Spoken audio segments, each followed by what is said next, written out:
Assalaamu calaykum. Ku soo dhawaada muuqaal cusub. Muuqaalkan waxaan idinkula wadaagi doonaa labada eray ee adduunka ugu gaaban, ugu faca weyn, ayna ugu qatarsan tahay adeegsiga labadaas eray. Sidoo kale waxaan arki doonaa xigmad jeynaysa oo ku saabsan labadaas eray. 用中文，它非常之简单。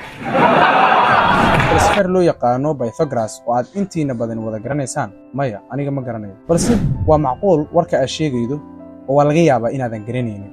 Maxaa yeelay dugsi hoose dhexe wad u soo gambisay oo casharkii dugsiga hoose dhexe lagu baranayay oo xisaab caana ayaa jirto oo uu leeyahay falsafarkan loo yaqaano Pythagoras oo la yiraahdo Pythagoras theorem.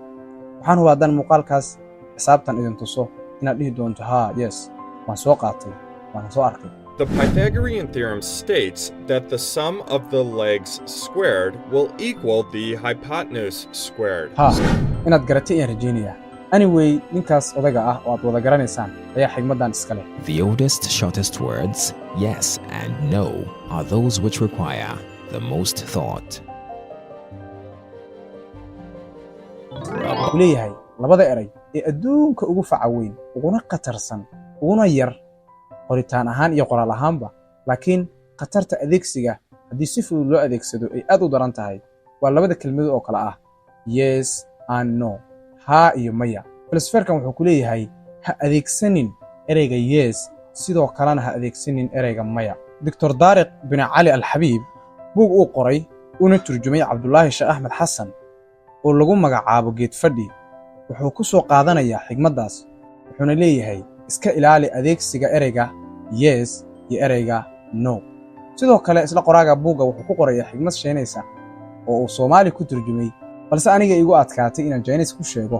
wuxuu leeyahay ninkii taagtaagsadaay wax badan buu noolaadaa oo lagala jeedo isticmaalka ereyga no oo aad si fudud ku isticmaasho waxaad ku weyn kartaa wax aad u weyn.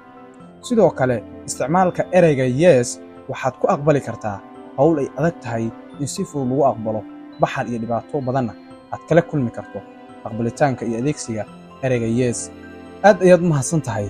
ilaa muuqaalkan dhammaadkiisa haddii aad soo gaarto waxaan ka codsanaya inaad muuqaalkan like, share, comment aad ka soo bixiso asxaabtan la sii wadaagto si ayaguna ay u ogaadaan qatarta ereyada kala ah yes or no.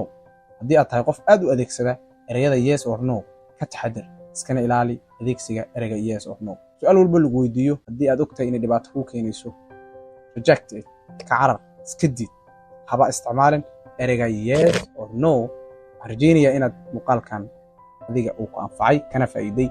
هذا يوم ما سنتين.